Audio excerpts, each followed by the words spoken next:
সালামু আলাইকুম আনসার ভাই, ভালো আছো নিবা? দর্শক, আবারও আইলাম আপনার মাঝে নতুন একটা ভিডিও নিয়ে।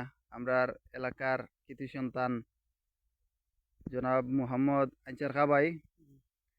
তো তাই খুব একটা রিকোয়েস্ট করা আমরা বন্ধু হলরে যে তাই একটা বিয়া করতা। আসলে আমরাও খুব এটা দুঃখিত, কারণ তানরে একটা বিয়া করিয়া দিতাম পারাম না। আপনারা যদি মানে বইন বাগনি থাকে তে আমরা লগে যোগাযোগ করবা। আমরা আনসার ভাইয়ে ইদানিং কইরা বিয়া করতা, আগে বিয়াও করছই না, পয়লা প্রথম করতা, কাটমাল লাগতো না, সমস্যা নাই। এমনি আমরা কন্যাগত যদি বালা আমলদার হয়ে যায়, নমাজি হয়ে যায়, তা আমরা একটাও চাইরাম আমরা অত ধন সম্পদ বড় লোকের দরকার নাই। তখন আনসার ভাইয়ের মুখ থাকি আপনারা কিচ্ছু শুনতে হইলে শুনতে পারবা। আচ্ছা বা আনসার ভাই, ভাই, আপনি কিতা বিয়া করতানি? জি হয়।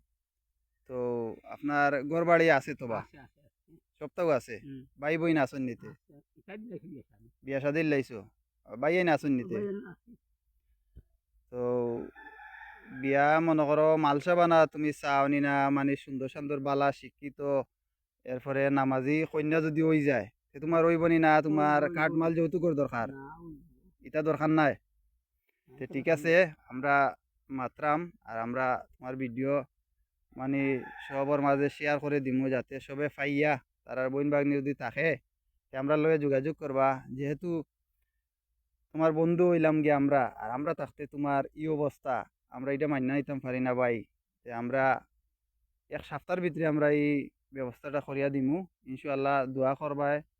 আর আমরাও দোয়া করি তোমার দয়ার, আপনারাও আমরা আনসার ভাই দোয়া করবা যাতে তাই সফল হয়ে দিতে পারেন।